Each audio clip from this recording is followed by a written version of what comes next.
La plupart des grands pays occidentaux, tels que les États-Unis et la France, cumulent une énorme et dangereuse dette publique, qui plus est en forte augmentation, jusqu'à atteindre des stades jamais vus dans l'histoire. Le taux d'endettement global des pays du G20 a atteint fin 2018 plus de 250% du PIB mondial, alors qu'il était inférieur à 240% juste avant la crise de 2008, et ce dernier s'aggrave de jour en jour. De plus en plus d'analystes financiers pointent également du doigt la bulle financière des prêts étudiants, qui est passée de 481 milliards de dollars début 2018 à 1521 milliards fin 2018, soit plus du triple en un an, et continue sa folle augmentation en 2019. Cette bulle pourrait éclater à tout instant, de la même manière que celle de l'immobilier en 2008, avec les effets qu'on connaît.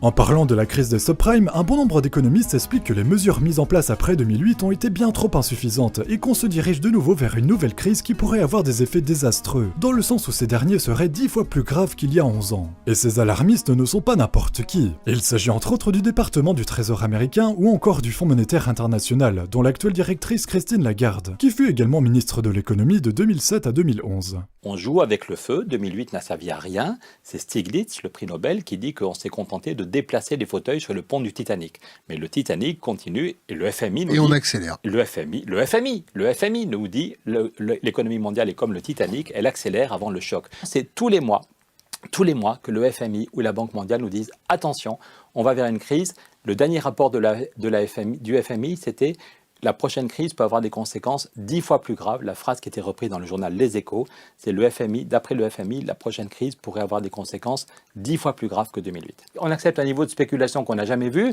on continue à avoir de la création monétaire, et c'est à la une des journaux. C'est le journal Les Échos, c'est pas une feuille de chou gauchiste, c'est le journal Les Échos qui explique que la prochaine crise aura des conséquences 10 fois plus graves que celle de 2008. C'est Christine Lagarde à Davos qui, devant des centaines de VIP, explique qu'on va vers une crise plus grave, plus rapide et plus générale. Rajoutez à ça qu'on compte actuellement dans le monde 30 banques jugées too big to fail, autrement dit des banques si grosses que leur faillite mettrait toute l'économie mondiale en danger, sachant que les banques centrales ne seraient plus capables de les relever comme cela avait été fait en 2008. Cette crise, on l'a traversée, et on nous dit qu'on l'a survécu, donc on est en fait plus fort. Or, pas du tout.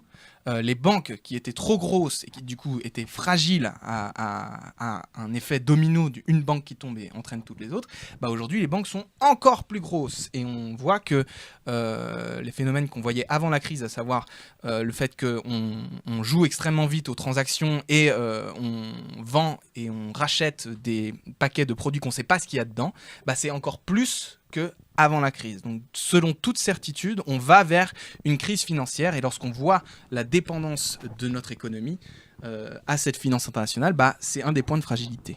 Passons au